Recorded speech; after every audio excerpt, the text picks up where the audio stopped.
한국 최고의 최고급 식재료 하면 당연히 한우잖아요. 근데 이 한우의 생존이 사실은 소 한 마리에서 가장 질기고 값싼 부위들에 완전히 달려있다고 한다면 여러분은 믿으시겠습니까? 사실 처음 들으면 에이 그게 무슨 소리야 하실 수 있죠. 근데 진짜입니다. 네.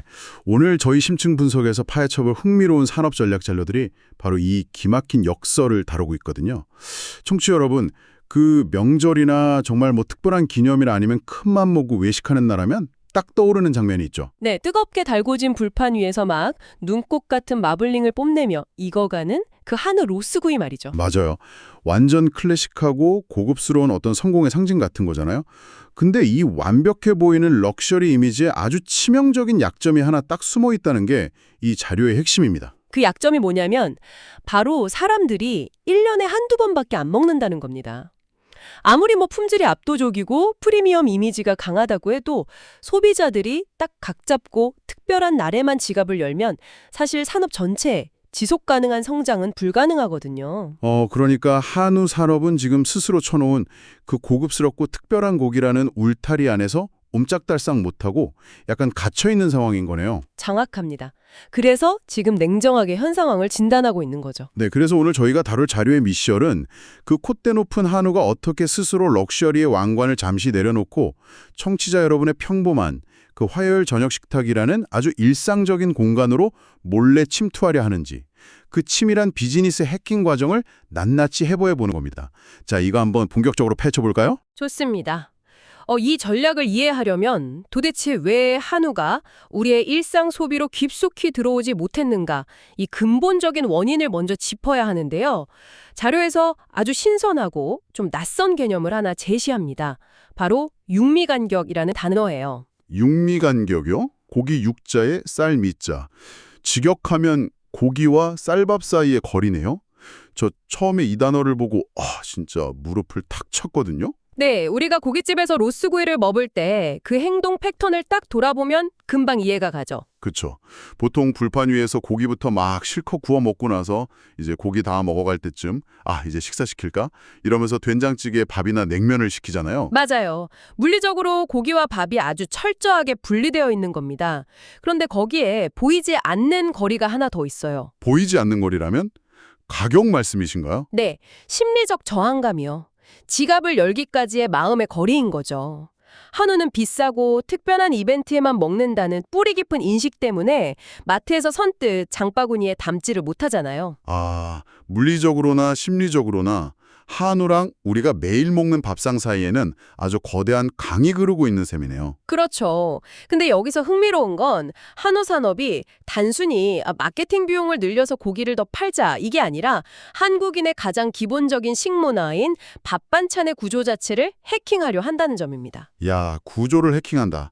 그럼 그 육미간격, 물리적, 심리적 거리를 단번에 좁힐 수 있는 무기가 바로 이 자료에 나오는 불고기인 거네요. 네, 불고기는 밥이랑 분리해서 먹지 않잖아요. 아예 고기를 밥 위에 척 올려서 같이 먹거나 그 달콤한 국물에 밥을 비벼 먹으니까요. 비유하자면 그 로스구이가 1년에 몇 번 중요한 날에만 꺼내 입는 비싸고 불편한 맞춤 정장이라면 불고기는 매일매일 입어도 편안하고 친숙한 최고급 후드티로 자리를 옮기겠다는 거군요. 완벽한 비유입니다. 한우를 프리미엄 식재료라는 높은 단상에서 끌어내려서 한국인의 식탁에서 가장 핵심적인 위치인 일상의 밥 반찬 자리로 꽂아 넣겠다는 무서운 전략인 거죠. 근데요, 여기서 아주 큰 난관에 부딪히지 않나요? 불고기를 일상식으로 만들려면 가격을 확 낮춰야 하는데 또 한우 특유의 프리미엄 품질은 유지를 해야 한단 말이죠. 맞습니다. 아주 큰 모순이죠. 이걸 해결하기 위해 이 전략은 아주 구체적이고 과학적인 제품 기획 그리고 가격 책정 전략을 동원합니다. 제가 자료 보면서 가장 놀랐던 부분이 바로 여긴데요. 단순히 구이용으로 팔고 남은 찌꺼기 고기를 막 뭉뚱그려서 팔겠다는 게 아니더라고요. 불고기 전용으로 타겟이 된 부위가 아주 명확하잖아요. 네, 우둔이나 설도, 그러니까 홍토깨살이나 보섭살 같은 부위들을 아예 전면에 내세웁니다. 근데 잠깐만요. 청취자 여러분도 여기서 강한 의심이 확 드실 겁니다. 우둔이나 설도면 그 지방이 거의 없고 퍽퍽해서 보통 결대로 찢어먹는 장조림할 때나 쓰는 아주 질긴 부위잖아요. 그렇죠. 보통 구이용으로는 절대 안 쓰죠. 그러니까요. 이거 그냥 안 팔리는 맛없는 부위를 달콤하고 짭짤한 간장 양념에 푹 담가서 고기 맛을 되게 교묘하게 가려서 팔려는 꼼수 아닌가요? 솔직히 소비자 입장에선 충분히 의심할 수 있잖아요. 당연히 그렇게 의심할 수 있습니다. 하지만 이 전략의 핵심은 양념으로 맛을 가리기가 아니라 과학으로 뼈대를 바꾼다 이겁니다. 그 퍽퍽하다는 단점을 해결하기 위해서 에이징, 즉 숙성 기술을 우둔과 설도에 본격적으로 적용하는 거예요. 에이징이요? 그거 보통 엄청 두툼한 스테이크용 고기에나 쓰는 그런 고급 기술 아닌가요? 보통은 그런데요. 이 질긴 부위에 드라이 에이징의 초기 단계나 웻 에이징 기술을 접목하면 고기 내부에서 아주 마법 같은 일이 벌어집니다. 마법이요? 단백질이 막 변하는 건가요? 네, 고기 자체의 천연 효소가 단단한 근육 섬유질을 서서히 끊어내고 단백질을 분해하기 시작하거든요. 이 과정에서 질겼던 조직은 놀라울 정도로 부드러워지고 단백질이 아미노산으로 변하면서 고기 특유의 감칠맛, 즉 육향이 폭발적으로 진해집니다. 와, 그러니까 우둔과 설도는 원래 마블링, 즉 지방이 적은 대신 단백질 함량이 압도적으로 높은 부위니까 이 숙성 과정을 거치면 오히려 그 기름기 많은 등심보다 양념을 훨씬 더 깊게 흡수하겠네요. 정확합니다. 양념은 쫙 빨아들이면서도 소고기 본연의 진한 맛을 잃지 않는 최적의 불고기용 고급육으로 아예 재탄생을 하는 겁니다. 아, 단순히 싼 고기가 아니라 첨단 과학의 힘을 빌려서 연해진 고단백 기능성 고기가 되는 거군요. 근데 저는 더 놀랐던 게 심지어 고기를 써는 방식에도 정밀한 공학이 들어간다고 하더라고요. 네, 단순히 얇게 대패 삼겹살처럼 썰어내는 게 아닙니다. 두께 2에서 3mm, 길이는 5cm의 불고기 전용 정형 규격을 새롭게 만들었어요. 2에서 3mm요? 그렇게까지 얇게요? 네, 그런데 고기가 너무 얇으면 조리할 때 다 바스러져서 씹는 맛이 완전히 사라지고 육즙도 다 빠져나가거든요. 반대로 너무 두꺼우면 또 밥 반찬으로 먹기에 엄청 부담스럽고요. 아, 그래서 수백 번의 테스트 끝에 양념은 가장 완벽하게 배어들면서 고기의 식감은 유지하는 그 최적의 기하학적 형태를 찾아낸 거네요. 맞습니다. 여기에 한 가지 디테일이 더 있어요. 물대생 100% 한우 사골과 잡뼈를 진하게 우려낸 육수를 베이스로 통합해서 사용합니다. 소의 뼈부터 살코기까지 완벽하게 하나의 프리미엄 요리로 묶어내는 아주 무서운 디테일이죠. 고기 조직을 효소로 분해하고 두께를 밀리미터 단위로 통제하고 거기다 한우 육수까지 더했다. 와, 제품 품질은 확실히 잡았네요. 하지만 밥 반찬으로 매일 식탁에 올리려면 여전히 가격이라는 그 거대한 장벽을 넘어야 하잖아요. 아무리 우둔설을 썼다 해도 명색의 한우인데 4인 가족이 고깃집 가듯이 한 번에 몇만 원 어치씩 턱턱 찰 수는 없을 텐데요. 그래서 이들은 가격의 그 절대적인 수치 자체를 무식하게 내리기보다는 소비자가 가격을 인식하는 프레임 자체를 완전히 부숴버립니다. 프레임을 부순다? 어떻게 하는 거죠? 첫 번째 마법은 단위의 쪼개기입니다. 예전처럼 1인분 150g 아니면 정육점에서 한근 단위로 600g씩 파는 걸 아예 토기해요. 대신 2인분 기준 약 300g, 딱 그날 저녁 한 끼에 소비하고 치울 수 있는 소포장 밀키트 형태로 가격표를 새로 붙이는 겁니다. 아, 포장 단위 자체를 줄이니까 절대적인 가격표의 숫자가 뚝 떨어지겠네요. 마트에서 장바구니에 담을 때 손떨림이 확실히 덜하겠습니다. 그리고 두 번째 마법이 더 중요합니다. 바로 경쟁 상대를 바꿔치기 하는 건데요. 경쟁 상대를 바꾼다? 마트에서 한우 불고기를 수입산 소고기나 국내산 돼지고기 바로 옆에 두면 당연히 소비자는 아, 비싸다 이렇게 느끼죠. 하지만 이 한우 불고기 키트의 진열 위치와 마케팅 포인트는 삼겹살 코너가 아닙니다. 그럼 어디다 두는 건데요? 바로 백화점 식품관이나 대형 마트의 프리미엄 가정 간편식, 그러니까 고급 밀키트 코너를 정조준하는 겁니다. 와, 이거 정말 영리한 심리전이네요. 만약 제가 오늘 저녁으로 삼겹살을 구워 먹을까 고민하다가 이 한우를 보면 에이, 돼지고기보다 너무 비싸 하겠지만 그렇죠. 만약에 퇴근길에 백화점 지하에서 2, 3만 원짜리 고급 파스타 밀키트나 뭐 퓨전 반찬 고민원 참이었다. 그러면 어라? 이 가격이면 완벽하게 손질된 한우 불고기를 저녁 반찬으로 올릴 수 있네? 꽤 합리적인데? 이렇게 지갑을 열게 되는 거잖아요. 정확합니다. 게다가 이 전략은 한 발 더 나아가서 아예 소비자의 구매 습관 자체를 지배하려고 시도합니다. 우둔이나 설도 같은 비인기 부위를 사용해서 기업 이윤이 늘어났을 때 그걸 기업이 다 가져가지 않아요. 그럼 소비자한테 돌려주나요? 네, 쌈, 채소와 특제 장류를 다 포함한 완벽한 밥상 키트로 묶어서 정기 구독 모델로 제안합니다. 한 달에 몇 번, 넷플릭스 구독하듯이 한우 불고기가 알아서 집 앞으로 배송되게 만드는 거죠. 아, 구곡의 심리학이네요. 매주 화요일마다 문 앞에 불고기가 딱 도착해 있으면 더 이상 그건 특별한 날의 한우가 아니라 우리 집에 되게 평범하고 당연한 화요일 저녁 메뉴로 뇌리에 확 박히게 되는 거군요. 자, 그럼 상품도 완벽하고 가격 프레임도 훌륭합니다. 그럼 이 매력적인 키트를 도대체 어떻게 청취자 여러분 눈앞에 딱 가져다 놓을 것인가? 이 유통 전략이 또 궁금해지는데요. 유통 전략의 핵심은 마찰력 제로의 초근접 일상 침투입니다. 예전에는 질 좋은 한우를 사려면 굳이 차를 몰고 백화점 식품관을 가거나 대형마트 정육 코너까지 가야 했잖아요. 귀찮죠, 사실. 근데 이들은 여러분이 퇴근길에 그냥 슬리퍼 끌고 나가는 동네 로컬 푸드 매장, 심지어 아파트 단지 상가까지 파고듭니다. 더 파격적인 건 오피스 밀집 지역이나 대단지 아파트 한복판에 불고기 전용 팝업 스토어를 열어요.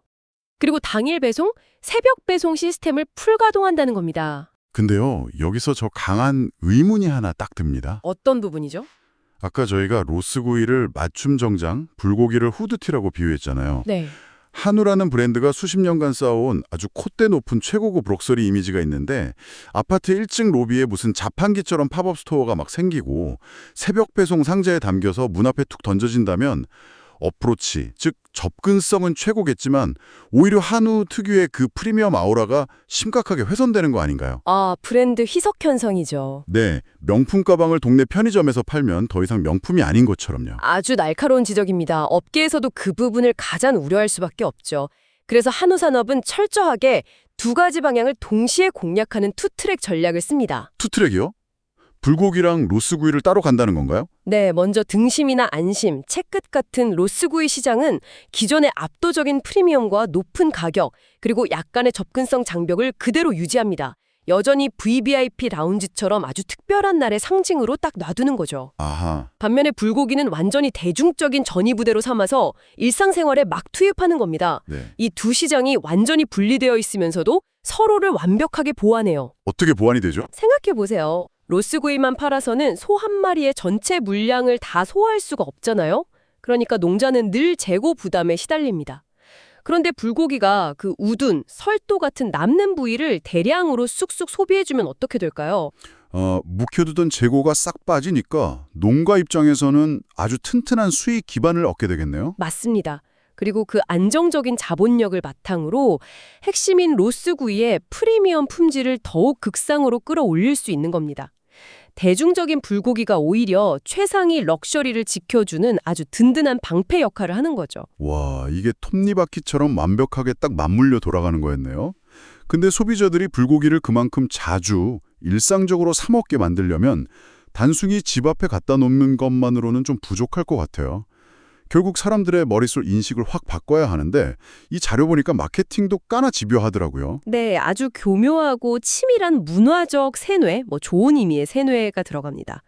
한우를 성공 과시용이나 접대용이 아니라 가족을 위한 건강하고 따뜻한 일상으로 인식을 싹 바꾸는 거죠. 구체적으로 어떤 식인가요? 예를 들어서 유명 셰프다 인플루언서들을 동원해서 SNS에 끊임없이 레시피를 풀어요. 불고기를 그냥 막 구워 먹는 게 아니라 10분 만에 뚝딱 만드는 퓨전 덮밥, 샌드위치 속재료, 전골 등등 진짜 무엇으로든 변신할 수 있는 만능 식재료라는 공식을 심어주는 겁니다. 맞아요. 그리고 드라마나 예능을 통한 노출 방식, 즉 PPL도 완전히 뒤집었잖아요. 예전 드라마 보면 한우 로스구이 등장하는 씬은 딱 정해져 있었습니다. 그쵸, 뻔하죠. 막 재벌 회장님이 심각한 표정으로 독대하면서 고기를 굽거나 아니면 주인공이 복권 당첨돼서 동네 사람들에게 오늘 내가 한우 쏜다 하면서 막 생색내는 장면이 대부분이었거든요. 돈 자랑의 상징이었죠. 네. 근데 새로운 전략에서는 그냥 평범한 가족들이 저녁 식탁에 둘러앉아서 웃으면서 불고기를 나눠 먹는 아주 따뜻하고 소박한 장면으로 계속 노출시키겠다는 거예요. 우리들의 운연중에 가족의 사랑, 따뜻한 저녁이 있는 삶은 곧 한우 불고기라는 공식을 확 스며들게 하는 거네요. 맞습니다. 이 대목에서 우리는 스스로에게 재미있는 질문을 하나 던져볼 수 있어요. 과연 우리가 어떤 음식을 특별한 날에만 먹는 특식이라고 규정하는 기준이 순전히 그 고기의 맛 때문일까요? 아니면 그동안 우리가 무의식적으로 노출되어 온 마케팅의 프레임과 사러 가기 귀찮은 그 유통 채널의 불편함 때문이었을까요? 아, 듣고 보니 정말 후자인 것 같네요. 네, 이 치밀한 전략은 후자가 정답이라고 강하게 말하고 있는 겁니다. 진입장벽을 싹 치우고 가족적인 감성을 딱 입히면 한우도 언제든 매일 밤 식탁에 오르는 된장찌개 같은 친근한 존재가 될 수 있다는 걸 증명하려는 거죠. 그리고 대망의 결정타가 하나 남아 있습니다. 현대 소비자들의 지갑을 가장 쉽게 열게 만드는 마법의 단어죠. 바로 윤리적 소비, 그리고 환경 경영 마케팅이죠. 맞아요. 아니, 우리가 굳이 맛있는 한우 불고기를 먹는 게 어떻게 지구를 구하는 일이 되느냐 이렇게 물으실 텐데 자료에 나오는 지육 활용률을 보니까 이게 절대 억지가 아니더라고요. 네, 생물학적으로나 경제학적으로 아주 팩트에 기반한 정확한 접근입니다. 소 한 마리의 무게가 대략 500kg이라고 한번 가정해보죠. 여기서 우리가 막 환호하는 그 최고급 등심, 안심, 채끝 같은 로스구이 부위는 다 합쳐봐야 전체 고기의 양의 10% 남짓밖에 안 됩니다. 10%요? 와, 정말 적네요. 나머지 90%의 거대한 근육 덩어리들이 바로 우둔, 설도, 양지 같은 질긴 부위들이죠. 만약 소비자들이 마블링 많은 소수의 특수 부위만 편식하고 이 거대한 부위들을 외면한다면 결국 어떻게 될까요? 엄청난 양의 고기가 그냥 재고로 창고에 쌓이거나 최악의 경우 폐기 처분되겠네요. 바로 그겁니다. 고기가 버려진다는 건 그 소를 키우기 위해 들어간 엄청난 양의 사료, 맑은 물, 그리고 소가 배출한 온실가스까지 모두 쓸모없는 환경오염으로 증발해버린다는 뜻입니다. 게다가 농가 입장에서는 버려지는 고기에서 난 손해를 어떻게든 메꿔야 하잖아요. 아, 그래서 결국 10%밖에 안 나오는 등심의 가격을 천정부지로 끌어올릴 수밖에 없는 거군요. 정확합니다.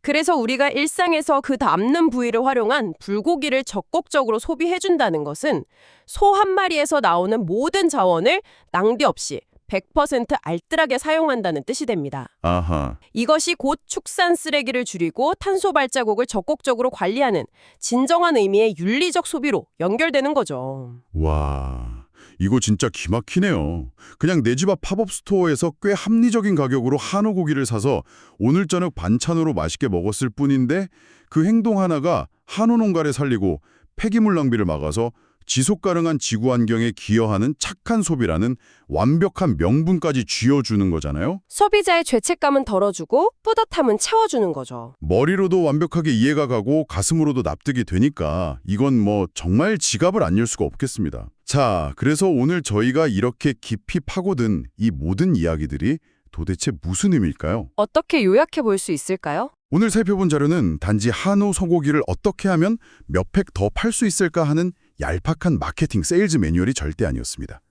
가장 보수적이고 고전적인 프리미엄 산업이 여러분의 그 평범한 화요일 저녁 밥상 위에 올라가기 위해서 어떻게 에이징 과학을 들이밀고 가격의 프레임을 부수고 구독이라는 심리전을 쓰면서 육미 간격을 허물어뜨리는지 보여주는 아주 날카로운 비즈니스 혁신 보고서였습니다. 네, 기존의 VVIP 시장을 공략하는 극강의 프리미엄 전략과 과학적 가공을 통해 잉여 자원을 대중화시키는 일상 소비 전략, 이 두 개의 거대한 톱니바퀴가 완벽하게 맞물려 돌아갈 때 비로소 특정 계층의 전유물이 아닌 모두가 즐기면서도 산업 전체의 품격을 잃지 않는 지속 가능한 미식의 미래가 완성된다는 통찰을 엿볼 수 있었습니다. 맞습니다.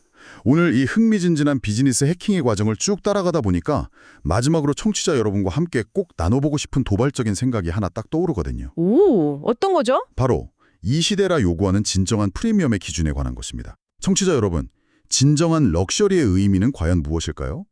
과거처럼 막 돈과 권력이 있는 소수의 사람들만이 소 한 마리에서 아주 극소량만 나오는 마블링 가득한 특수 부위를 독점하면서 그들만의 특권을 누리는 것이 과연 진짜 럭셔리일까요?